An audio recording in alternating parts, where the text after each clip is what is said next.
这系列各位观众朋友们，大家好，欢迎您收看藏人行政中央电视台本周土伯特华语新闻节目。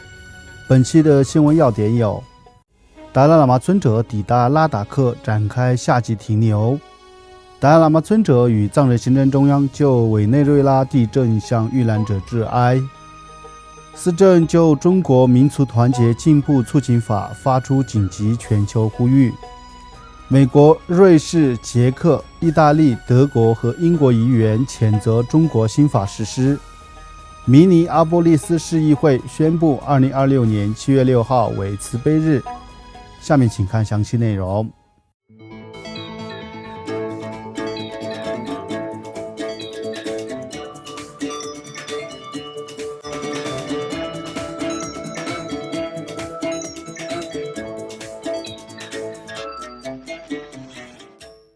土伯特精神领袖第14世达赖喇嘛尊者于上周日6月28号上午搭乘专机自新德里抵达印度北部拉达克首府列城，展开今年夏季在当地的停留。在尊者抵达列城机场时，受到当地地方政府官员、佛教团体代表、寺院僧众和社会各界人士的隆重迎接。从列城机场至寂静园行宫的道路两旁，数万名僧俗信众手持哈达、鲜花与佛教仿童，双手合十迎接尊者的莅临，而尊者也不时向沿途群众挥手致意。在抵达寂静园行宫后，达赖喇嘛尊者受到拉达克各寺院僧众及工作人员的迎接。简短的欢迎仪式后，尊者随即返回行宫休息。拉达克高原气候干燥凉爽，是尊者近年来夏季经常停留的地区。尊者将于拉达克停留一段较长时间，未来数周将在拉达克休养身心，也将安排接见信众。此外，达赖喇嘛尊者与藏人行政中央司政边巴次仁于近日分别就委内瑞拉强烈地震发表慰问声明，向遇难者致以深切哀悼，并向受灾民众表达诚挚慰问。达赖喇嘛尊者在慰问信中表示，在这样的艰难时刻，人们应该本着共同人类精神相互扶持，彼此帮助，并赞扬了在委内瑞拉参与救援行动的国际救援人员。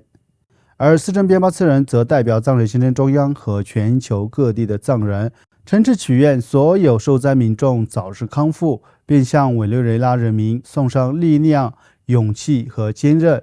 祝愿他们能够在灾难过后重建家园与社区。上周三6月24号，委内瑞拉在短短39秒内连续发生 7.2 级和 7.5 级两次强烈地震。根据最新报道，遇难人数已超过1900人，逾10500人受伤，仍有许多人被困在废墟之下，生死未卜。另外，在中共当局于本周三7月1号开始实施所谓的民族团结进步促进法之际，藏人行政中央司政边巴次仁向国际社会发出紧急呼吁，敦促共同反对，并要求中国废除该法。司政边巴次仁在公开信中敦促世界各国政府、外交部门、议员、智库及非政府组织共同反对，并拒绝所谓民族团结进步促进法，要求中国政府立即予以废除。同时，他呼吁国际社会推动联合国对此展开调查，追究相关责任人的责任，并向北京施压，促使其通过真正互相尊重的对话，和平解决藏中冲突。司政还指出，这项新法建立了一套影响深远的制度安排，旨在从基层逐步消除藏人的民族身份认同，其对土伯特民族造成的影响将是灾难性的。与此同时，随着所谓民族团结进步促进法正式生效，该法引发国际社会广泛关注，多国议员纷纷发声谴责，认为其将严重威胁土伯特人及其他少数民族的民族认同、宗教自由和基本人权，也将波及世界各地的流亡社区及相关组织。上周三6月24号，美国联邦参议员提出一项跨党派决议，谴责中国所谓的民族团结进步促进法。该决议由参议员杰基·罗森联合杰夫·默克利约翰·柯蒂斯及吉姆·班克斯共同提出，并送交参议院外交关系委员会审议，决议敦促北京停止针对少数民族及宗教群体的侵害行为，并停止针对美国境内人士实施跨国镇压。该决议共包括8项主要内容，谴责该法，重申对受影响群体的支持，再次确认美国政府于2021年做出的种族灭绝认定，呼吁废除该法，并敦促美国与盟友协调合作，持续监测该法实施情况，同时要求美国总统考虑依据全球马格尼兹基人权问责法对相关责任官员实施制裁。决议同时涉及达赖喇嘛转世问题，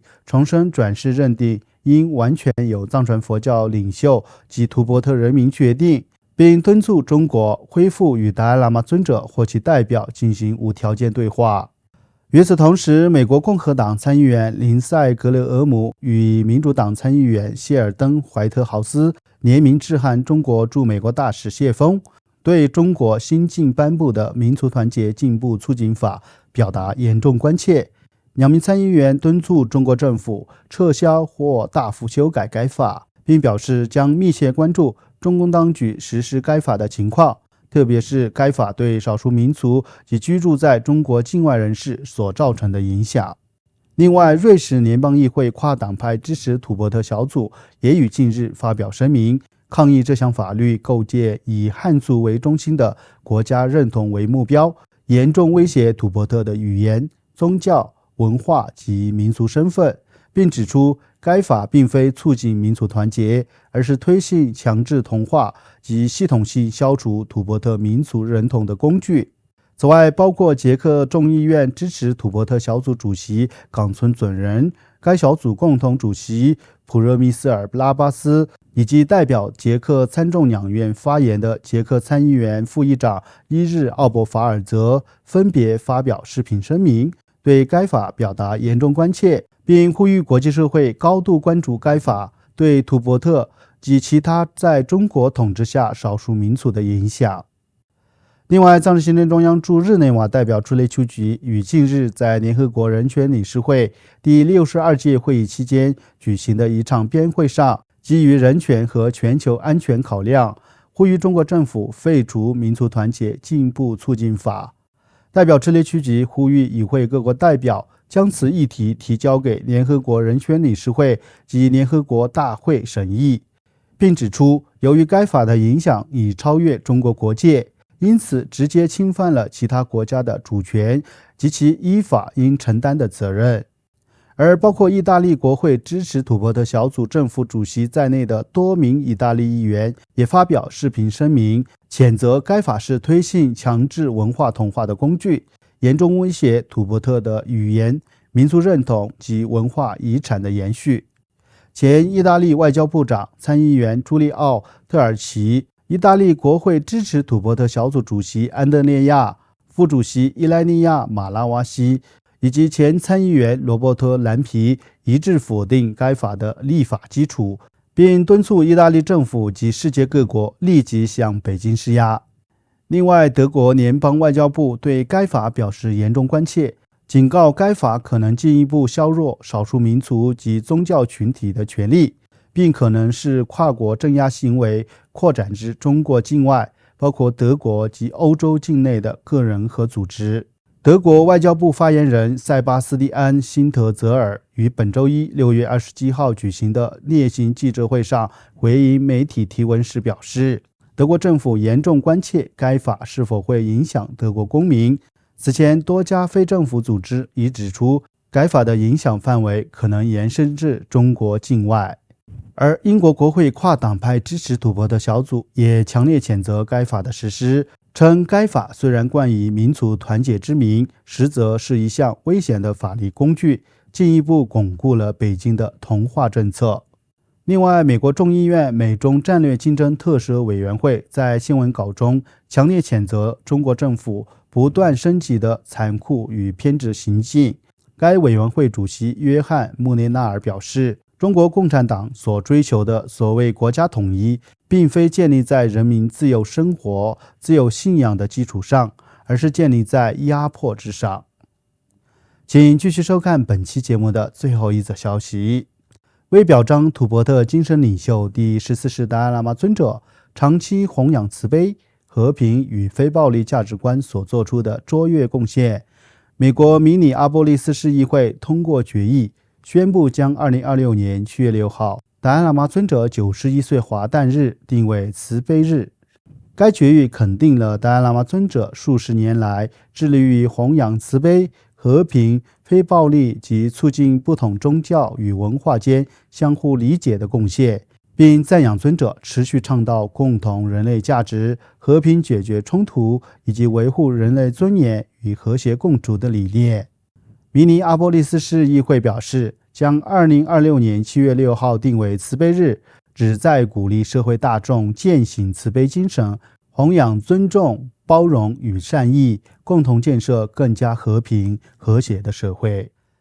观众朋友们，以上就是本期节目的全部内容。欲了解更多有关土伯特境内外的最新讯息，欢迎登录屏幕下方的网址。感谢您的收看，我们下期节目再见。